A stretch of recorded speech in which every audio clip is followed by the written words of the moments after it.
Hi, I'm Allegra Ramos of Beyond Your Wildest Dreams, and welcome to my Thursday videocast slash podcast.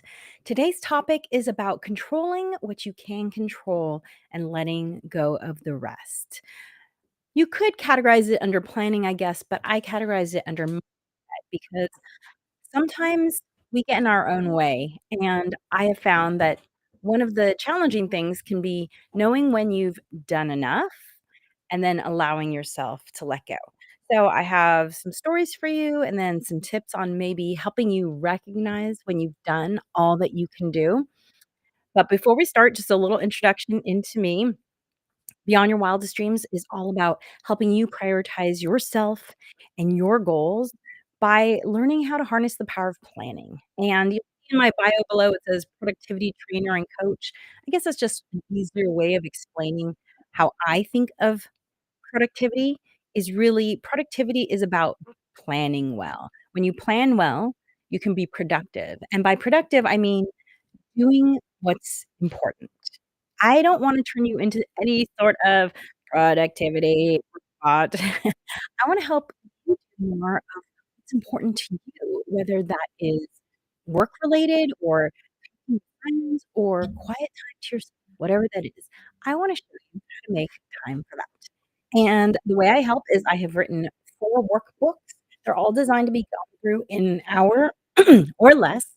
And the reason they're workbooks is because the brain science shows, and I'm sure you have experienced this as well in your educational life, you learn better when you do. In fact, I always give handouts whenever I speak because brain science shows you learn as much as 70% more when you take a few written notes rather than just absorbing the information passively. It makes it more active.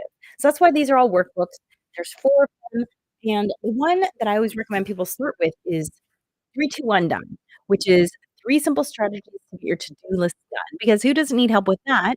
This was something that my student said to me, "I need help with my to-do list," and we wrote this book, but guess what? I have a surprise, drum roll, I updated it. That's right, I updated it. I added about you can see it's not that much bigger.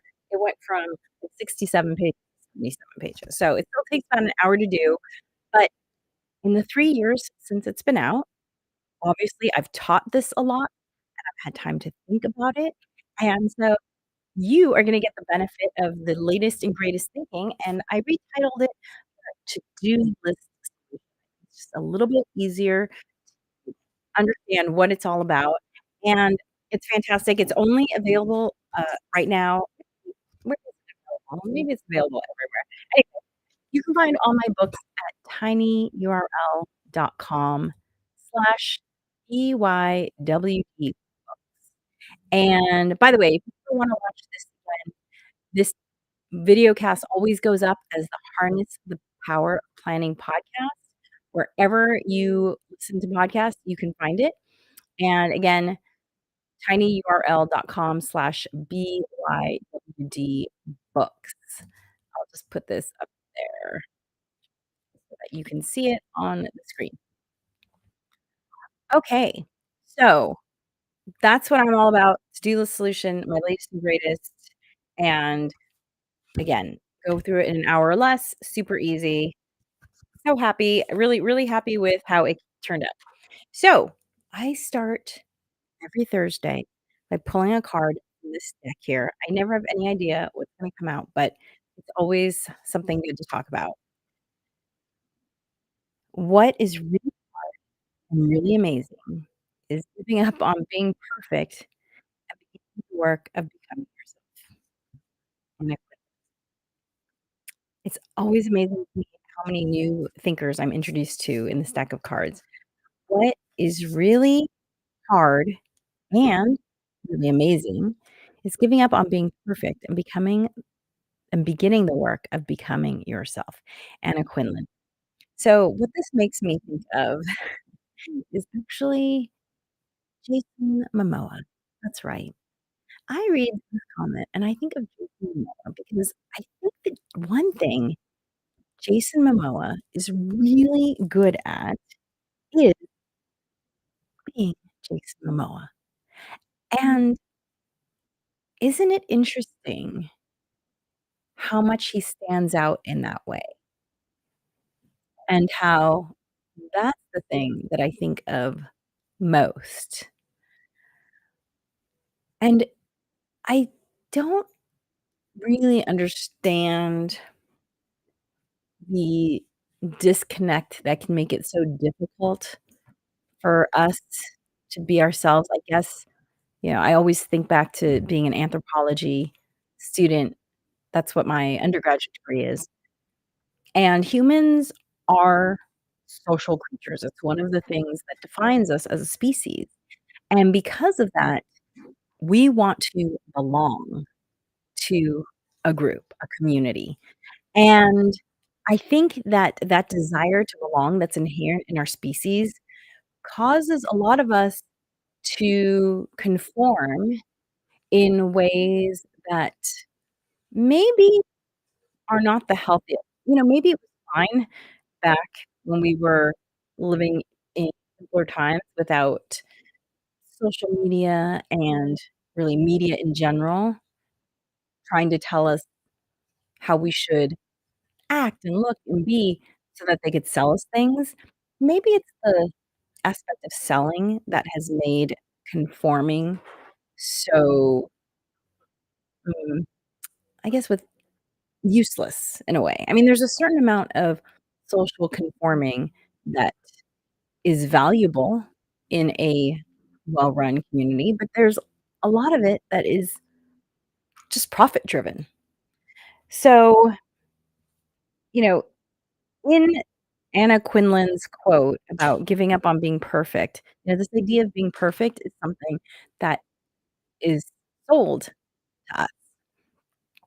And it was interesting because the reason I thought of Jason Momoa was that he has a really interesting new show out right now, and it's set in Hawaii, and my family's from Hawaii, so of course we're all watching it, and someone commented that Jason Momoa is looking a little out of shape, which compared to 99.9% of the population is not the case. Okay, so let's just start there. However, I think the way Jason Momoa looks is, first of all, probably 100% in keeping with what a person from that time would look like. A person from that time would probably not have crazy vascular cutness that one often sees in these superhero type actors. So, first of all, he's in excellent shape. Secondly, he's probably in a shape that is very in keeping with his character. And yet, someone I know felt the need to comment that he was not quite in shape. And again, going back to this quote from Anna Quinlan, "Giving up on being perfect." Why did this person make this comment about Jason Momoa? Because this person in their head has this idea of what Jason Momoa should look like, and that's just not appropriate. And guess what? Jason Momoa does not care because, again, as I said, one of the things I really admire about him is that he's really good at being himself. So, thank you, Anna Quinlan, for that reminder that, you know, it's hard work giving up on societal expectations, but it is so exciting when just embrace who you are. I think one way that I try to do this every week is by showing up with very, very limited makeup. I'm 51. This is what a 51-year-old woman looks like, and I am very comfortable with that, and I have never been a makeup wearer my whole life. You Pretty much all my pictures, this is the most makeup I wear. Maybe my wedding had slightly more makeup. I think I wore, like, some eyeliner.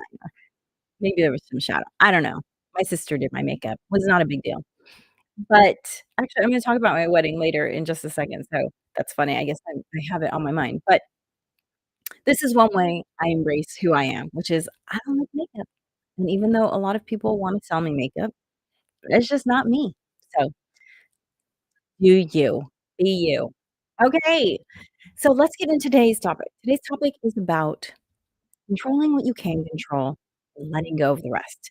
And by the way, for those of you watching live, I can see comments. So if you want to put comments in the chat wherever you are watching this, whether it is on Facebook or Instagram or LinkedIn or YouTube, I will see it. And if you watch the recording, I will usually see those comments too. So either way, I would be happy to interact with you if possible. Okay, so my first story in terms of controlling what you can control and letting go of the rest has to do with college. When I was in college, I had a goal of graduating summa cum laude, which is high. I don't even remember what the grade, but it's the highest. It's like cum laude, magna cum laude, summa cum laude. I wanted to graduate summa cum laude. This was the goal I set for myself. And one thing that I realized I needed to recognize was that you can only study so much. There's just a point at which you need to stop studying, and no one can tell you that. So, I had decided that at some point, my brain was gonna tell me to stop studying. I kind of had this conversation with my brain, if you will, which I do all the time. If I am missing something, I'll say, "Hey, brain, find me that thing. I know I put it somewhere. Let me know, direct me towards that thing." So I did the same thing. I've had this habit for a long time. I was like, "Brain, when I've done enough studying, let me know." Because otherwise, you could just study up until the very last minute, which now, brain science-wise, I know that's not productive because I've read so much about brain science. But back then, I didn't know. I just said, "Hey, I gotta trust someone. I'm gonna trust my brain to tell me when to stop studying." And sure enough, I would have this feeling, usually I had a process of, the last couple weeks, I would review my notes, and actually what I would do is I would go through all the notes I'd read, I would highlight, and then I would pull out those highlighted parts and put that on a short list of notes. So I take the big notes, reduce it to a small list of notes, and then the last week, I would just review that small list of notes, 'cause those were the notes that I was like, "These are the ones that are really, really important." And then I would usually stop studying, the night before at some point. I wouldn't allow myself to stay up late because I do believe it's so important to get a good night's sleep when you have something mentally stressful the next day. And so, I did everything I could do. I studied, studied, studied, and then the next day I had a ritual, which is I had a little Walkman with a cassette tape, and the cassette tape only had 2 songs on it. On one song, and it was a Queen cassette tape.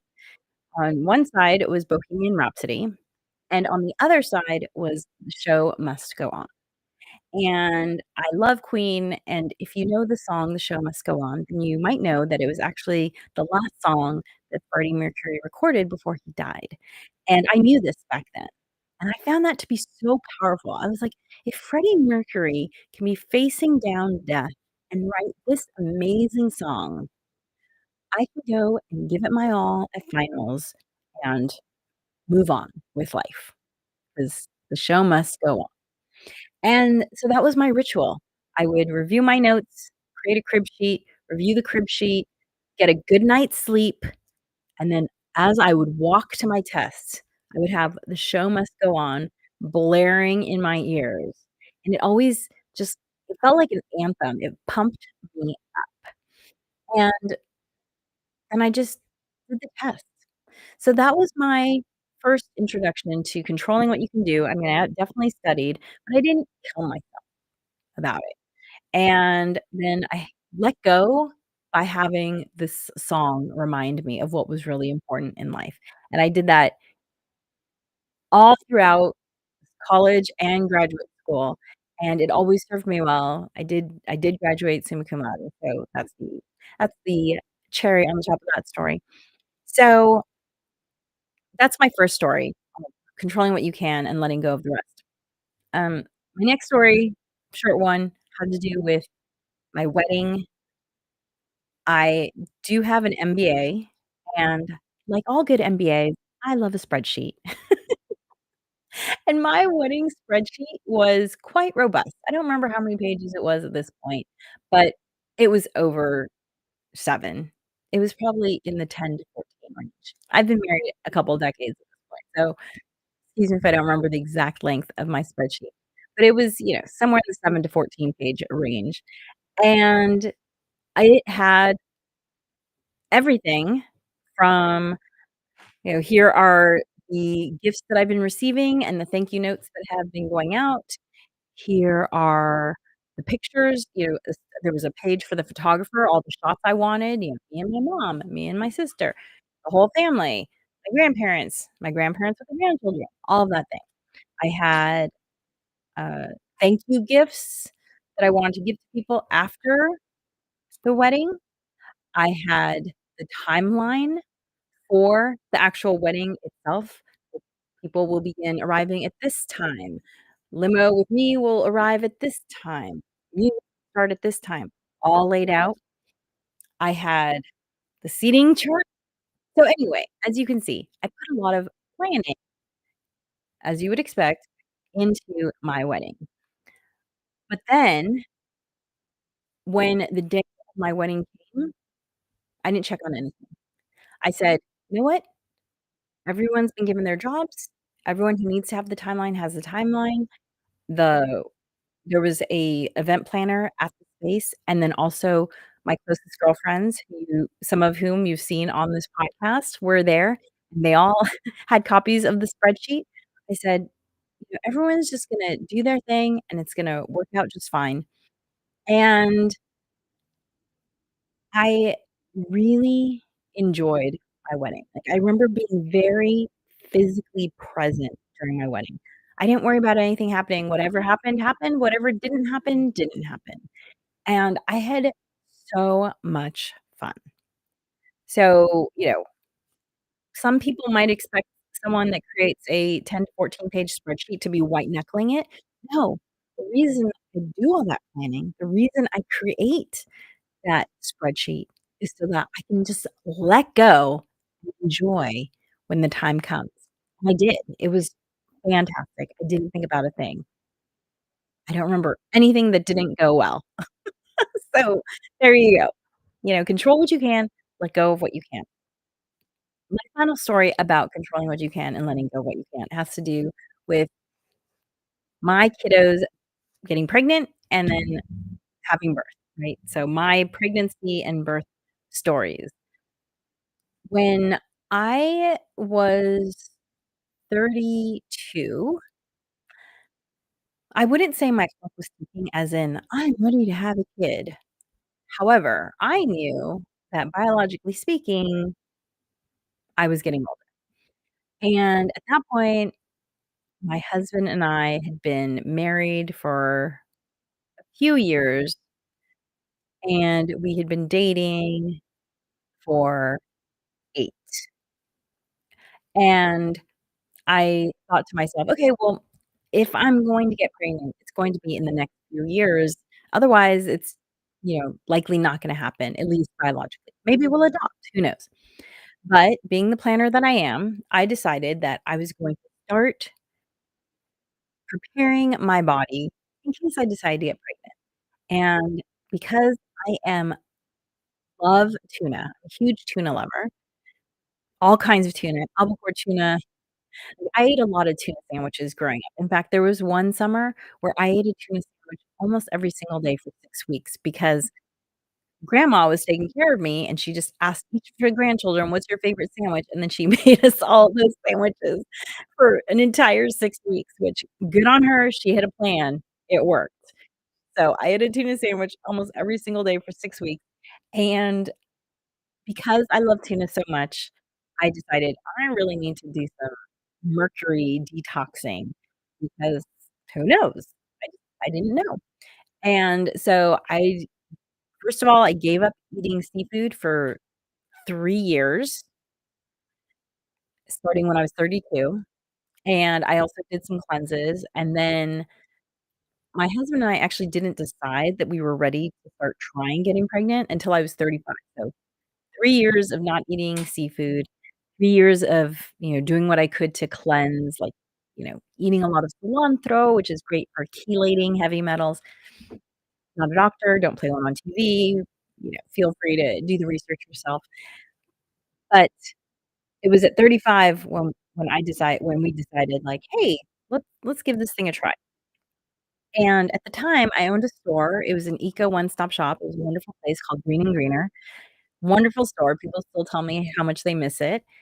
And I had a lot of regulars, and my regulars knew, "Oh, you guys are you're leaving town soon." 'Cause we told people we're leaving town, we're, going on a pre-baby making trip, just gonna, see what happens, wild and reckless, and I mean, at that point, we'd been married for 7 years and together for 12, so I guess not so wild and reckless, but seemed wild and reckless to us because 'cause we're like, "Oh my gosh, after years of trying not to get pregnant, we're gonna try to get pregnant? That seems crazy."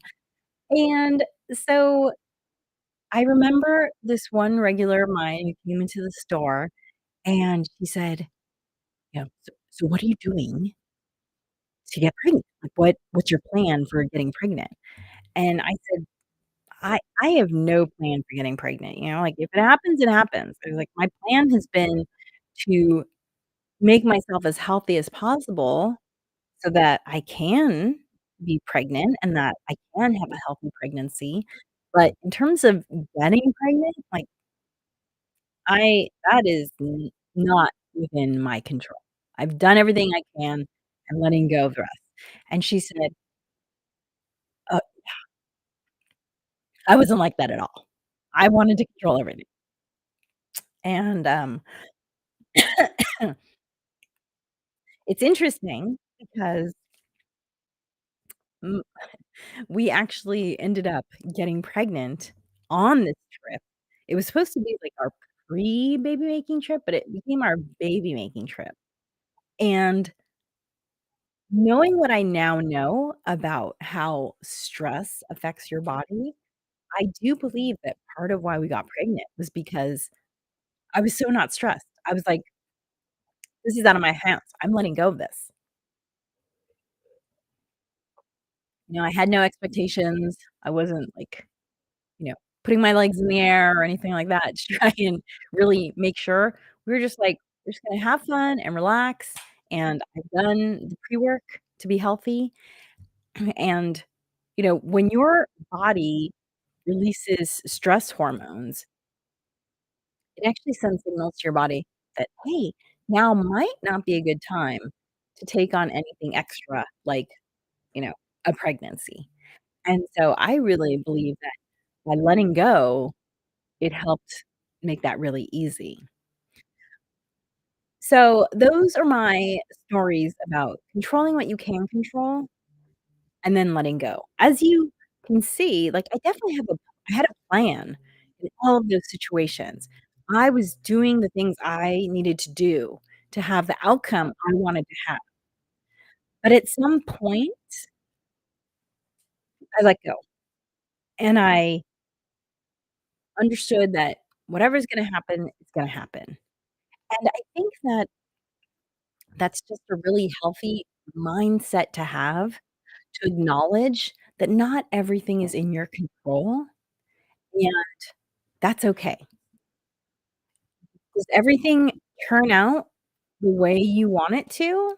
No, not always. In fact, here's the story of not being in control.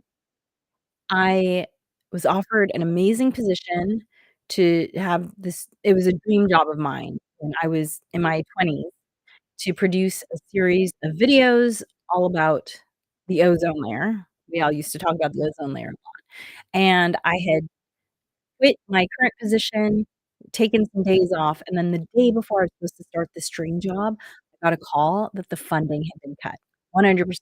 Nothing was happening. We weren't going forward. And